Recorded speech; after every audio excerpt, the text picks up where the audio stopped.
Hello दोस्तों, cinema recap Hindi here. आज मैं आप लोगों के लिए हॉलीवुड की एक ज़बरदस्त एक्शन हॉरर मूवी लेके आई हूँ जिसका नाम है वर्ल्ड वॉर जेड। तो चलिए शुरू करते हैं। दोस्तों, मूवी की स्टार्टिंग में हम देखते हैं जेरी लेन और उसकी वाइफ कैरीन को। वो अपनी दो बेटियाँ कोनी और रेचल के साथ ब्रेकफास्ट कर रहे होते हैं। यहाँ उनकी बातों से हमें पता चलता है कि जेरी ने अपने बच्चों के साथ रहने के लिए अपनी पुरानी जॉब छोड़ दी है। जेरी पहले एक यूएन एजेंट था, पर अब वो सिर्फ अपने बच्चों के लिए पैनकेक्स बनाया करता है। अगले सीन में हम देखते हैं कि जेरी अपनी फैमिली के साथ फिलाडेल्फिया के एक ट्रैफिक जैम में फंसा हुआ है। तभी वो रेडियो में सुनता है कि रेबीज इन्फेक्शन 12 से अधिक कंट्रीज में फैल चुका है और वो इन्फेक्टेड पर्सन द्वारा काटे जाने से एक पर्सन से दूसरे पर्सन में फैल रहा है। तभी अचानक एक ट्रक जिसे ज़ॉम्बी चला रहा है वो सभी कार्स को कुचलता हुआ आगे बढ़ रहा है। ये देख के सभी लोग अपनी कार से निकल के वहाँ से भागने लगते हैं, जिससे कि वहाँ पे भगदड़ मच जाती है। जेरी भी अपनी कार को लेके वहाँ से भागने लगता है, पर तभी इसकी कार का एक्सीडेंट हो जाता है। जेरी अपनी कार से अपनी फैमिली को निकालता है और सामने खड़ी एक आरवी जिसमें कोई ड्राइवर नहीं बैठा था उसमें जाने के लिए बोलता है। वो लोग आरवी की तरफ जा रहे होते हैं कि तभी जेरी देखता है कि एक ज़ॉम्बी एक लड़के पे अटैक कर देती है। उसी समय कोनी का एक टॉय गिर जाता है जिसमें काउंटडाउन स्टार्ट हो जाता है। जेरी ऑब्जर्व करता है कि एक हेल्दी पर्सन को इन्फेक्ट होने के बाद ज़ॉम्बी बनने में 11 सेकंड का टाइम लगता है। जेरी उस आरवी में अपनी फैमिली को लेके शहर से बाहर निकल जाता है। कुछ दूर निकल जाने पे रेचल की तबीयत बिगड़ने लगती है। यहाँ हमें पता चलता है कि उसे अस्थमा है। कैरीन जेरी को बताती है कि उसका पर्स जिसमें रेचल का इन्हेलर था वो कार में ही छूट गया है। जेरी रेचल को संभालने के लिए आता है और कैरीन को कार ड्राइव करने के लिए कहता है। वो कोनी से आरवी में पानी ढूंढने के लिए कहता है।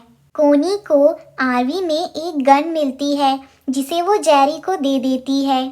वो रेचल को संभाल रहा होता है कि तभी उसके दोस्त थियरी का कॉल आ जाता है। थियरी यूएन डिपार्टमेंट में डिप्यूटी सेक्रेटरी जनरल है। वो जेरी को बताता है कि वो उसकी फैमिली को बचाने के लिए 1 घंटे में एक हेलीकॉप्टर भेजने का इंतज़ाम कर रहा है, पर उसके बदले में जेरी को वापस से जॉब पे लौटना होगा। जेरी मान जाता है। आगे हम देखते हैं कि जेरी अपनी फैमिली के साथ न्यू जर्सी के नेवार्क सिटी में पहुंच चुका है। वो लोग एक स्टोर से रेचल के लिए इन्हेलर और बाकी ज़रूरी सामान लेने के लिए जाते हैं। वहाँ हम देखते हैं कि स्टोर में भगदड़ मची हुई है। सभी लोग ज़रूरत का सामान लेके वहाँ से भाग रहे होते हैं। जेरी रेचल के साथ फार्मेसी से उसके लिए इन्हेलर और बाकी ज़रूरी दवाइयाँ ले रहा होता है कि तभी वो देखता है कि कैरीन पर 2 लोगों ने पैसों के लिए अटैक कर दिया है।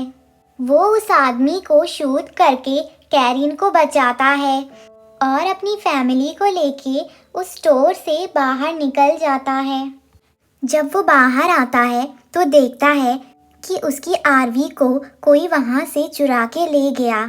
तभी कैरीन देखती है कि पास में ही कुछ अपार्टमेंट्स हैं। वो लोग अपार्टमेंट की तरफ जाने लगते हैं। तभी जेरी थियरी को कॉल करके बताता है कि वो न्यूयॉर्क सिटी में हैं और वो बिल्डिंग्स की तरफ जा रहे हैं। क्या वो उनके लिए हेलीकॉप्टर भेज सकता है? थियरी उन्हें बताता है कि मदद के लिए उन्हें अगली सुबह तक का इंतज़ार करना पड़ेगा। इस पे जेरी कहता है, हम फ्लेयर से तुम्हें सिग्नल देंगे। जेरी अपनी फैमिली के साथ एक बिल्डिंग में जाने लगता है कि तभी कुछ ज़ॉम्बीज़ उन पे अटैक कर देते हैं। जेरी अपनी गन की मदद से उन ज़ॉम्बीज़ से फाइट करता है और अपनी फैमिली को बचा के उस बिल्डिंग के अंदर ले जाता है। बिल्डिंग के एक अपार्टमेंट में एक कपल अपने बेटे टॉमी के साथ ज़ॉम्बीज़ से छुप के वहाँ रह रहे होते हैं। वो लोग जेरी और उसकी फैमिली को भी अंदर ले लेते हैं। जेरी अपनी फैमिली के साथ रात को वहीं रुक जाता है।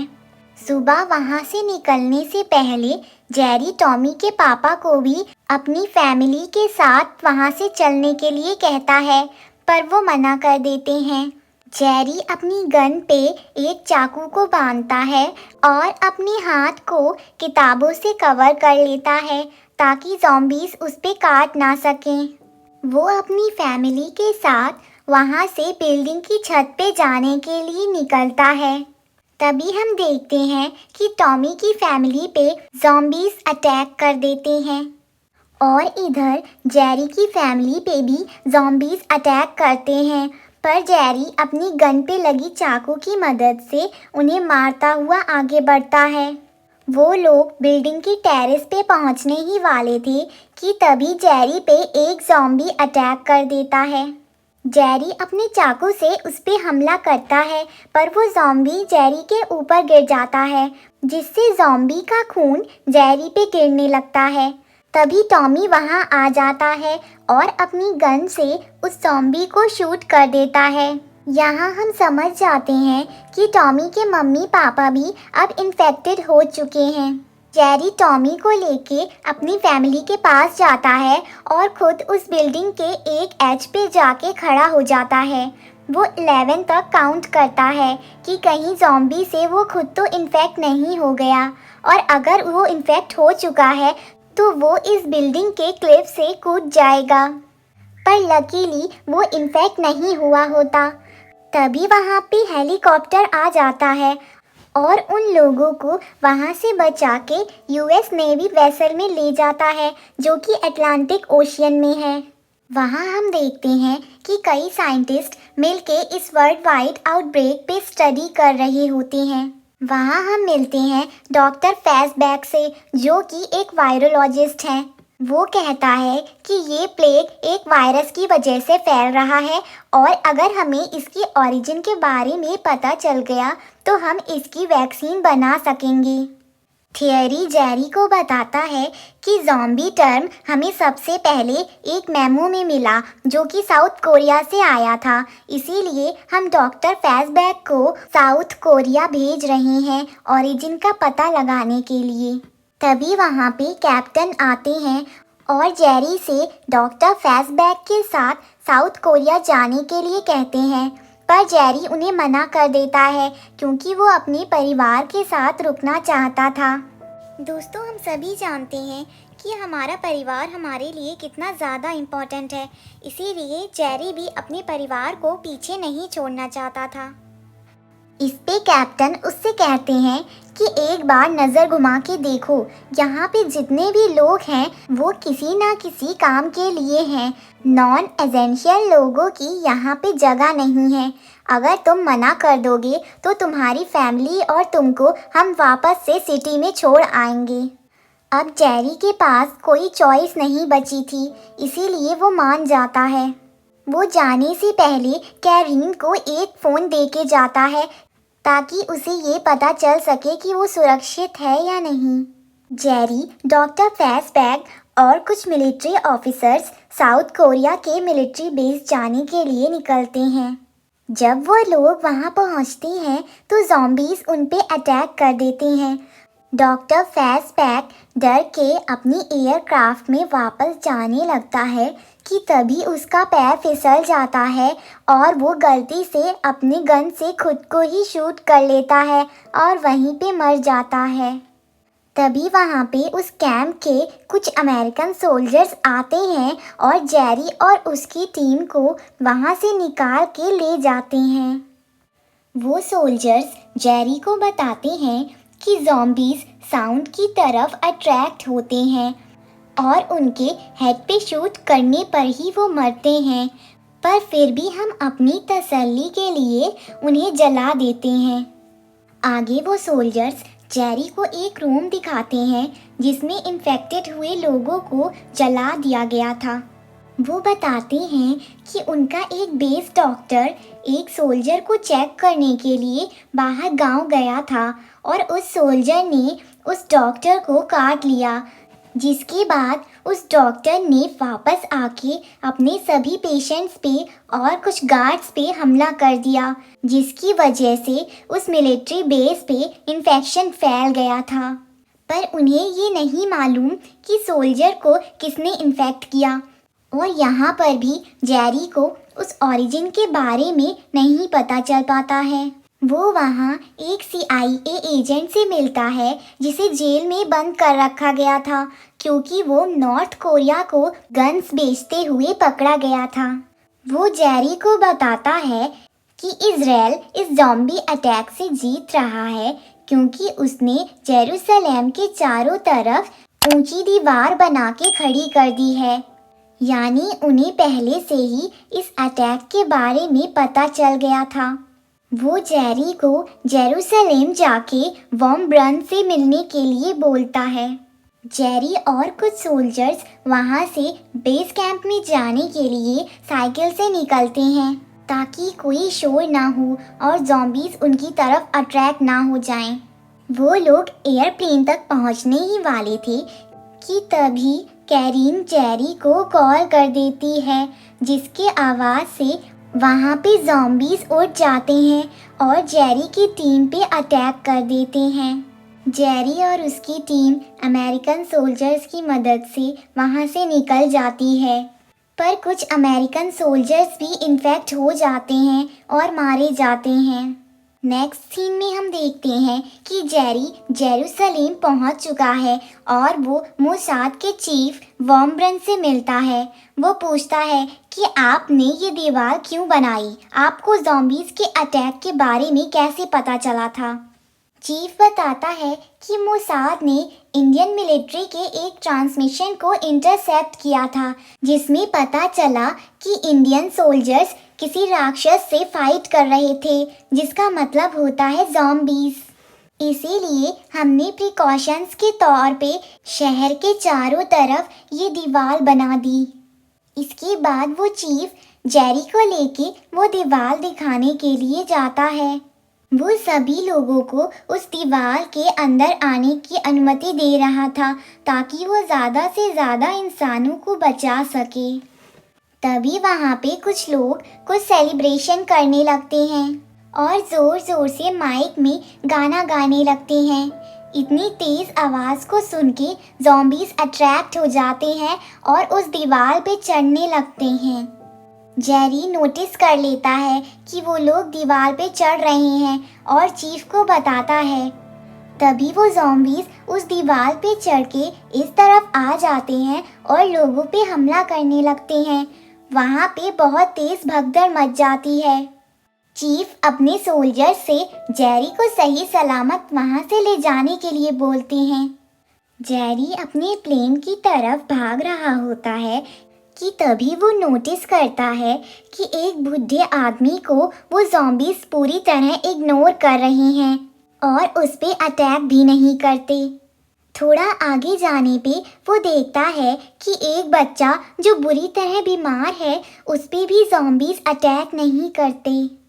जेरी और सोल्जर्स प्लेन तक पहुंचने ही वाले होते हैं कि तभी कुछ ज़ॉम्बीज़ उन पे अटैक कर देते हैं। सोल्जर्स गन और बॉम्ब की मदद से ज़ॉम्बीज़ को मार डालते हैं, पर तभी एक ज़ॉम्बी एक ऑफिसर जिसका नाम सीगन है उस पे अटैक कर देता है और उसके हाथ पे काट लेता है। जेरी जल्दी से सीगन के उस हाथ को एक चाकू से काट देता है ताकि इन्फेक्शन आगे ना बढ़ सके। जेरी और सीगन वहाँ से बच निकलते हैं और सोल्जर्स उन्हें एक कॉमर्शियल एरोप्लेन में बिठा देते हैं। जेरी थियरी को कॉल करता है और उसे किसी पास के मेडिकल रिसर्च फैसिलिटी की लोकेशन बताने को बोलता है। थियरी पायलट से बात करता है और उसे WHO की एक लैब की तरफ प्लेन को डाइवर्ट करने के लिए कहता है।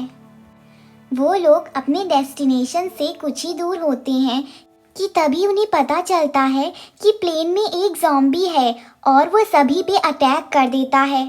प्लेन में मौजूद सभी लोग इन्फेक्ट हो जाते हैं। वो जेरी और सीगन पे हमला करने ही वाले होते हैं कि जेरी ग्रेनेड से प्लेन में ब्लास्ट कर देता है, जिससे प्लेन का कैबिन रप्चर हो जाता है और सभी ज़ॉम्बीज़ हवा के प्रेशर से उस प्लेन से बाहर निकल जाते हैं। पर इसकी वजह से वो प्लेन क्रैश हो जाता है। जेरी और सीगन बच जाते हैं, पर जेरी बुरी तरह से जख्मी हो जाता है। वो लोग किसी तरह से WHO के लैब पहुंच जाते हैं, पर वहां पहुंच के जेरी बेहोश हो जाता है। जब उसे होश आता है तो उसे पता चलता है कि 3 दिन बीत चुके हैं। इधर हम देखते हैं कि 3 दिन तक जेरी से कोई कांटेक्ट ना होने के कारण UN मिलिट्री बेस से उसकी फैमिली को दूसरी जगह पे शिफ्ट कर दिया जाता है। WHO का एक डॉक्टर जेरी से उसके फ़ोन के बारे में पूछता है। जेरी उससे कॉल करने के लिए कहता है। जब कैरिन के बजाय थियरी कॉल उठाता है तो जेरी उससे अपनी फैमिली के बारे में पूछता है। थियरी उसे बताता है कि उसकी फैमिली को दूसरी जगह शिफ्ट कर दिया गया है, जिससे जेरी को बहुत गुस्सा आता है और वो वहाँ से जाने के लिए तैयार होने लगता है। तभी WHO का एक डॉक्टर वहाँ आता है और उससे कहता है कि तुम यहाँ क्यों आए हो और तुम हमसे क्या चाहते हो। जेरी उसे अपनी थ्योरी बताता है कि ज़ॉम्बीज़ बूढ़े और जो लोग ज़्यादा बीमार हैं उन पे अटैक नहीं करते, क्योंकि उन्हें हेल्दी होस्ट चाहिए होता है और इसीलिए मुझे ऐसा पैथोजन चाहिए जो हमें बीमार कर दे पर वो क्योरेबल हो, और अनहेल्दी होने की वजह से ज़ॉम्बीज़ को हम दिखाई नहीं देंगे और वो हमें इन्फेक्ट नहीं कर पाएंगे। डॉक्टर्स उसे बताते हैं कि उनके पास सभी पैथोजन हैं, पर प्रॉब्लम ये है कि वो सभी बी विंग में स्टोर हैं, जो कि ज़ॉम्बीज़ से भरा हुआ है। अगले सीन में हम देखते हैं कि जेरी, सीगन और एक डॉक्टर उस बी विंग से पैथोजन्स लेने के लिए जाते हैं, पर वहाँ पे ज़ॉम्बीज़ उन पे अटैक कर देते हैं। जेरी, सीगन और डॉक्टर को रूम 139 जहाँ पे पैथोजन स्टोर हैं वहाँ जाने के लिए बोलता है और वो ज़ॉम्बीज़ का ध्यान भटकाने लग जाता है। पर डॉक्टर और सीगन पे कई सारे ज़ॉम्बीज़ एक साथ अटैक कर देते हैं, जिसकी वजह से उन्हें वापस से लैब में लौटना पड़ जाता है। इधर जेरी उन ज़ॉम्बीज़ से लड़ता हुआ रूम 139 में पहुंच जाता है। तभी एक डॉक्टर जो उसे CCTV कैमरा से देख रही होती है उसे कॉल करके उस रूम का पासवर्ड बताती है। जेरी लॉक खोल के उस रूम के अंदर चला जाता है और वहाँ से सभी पैथोजन को एक बॉक्स में भर लेता है।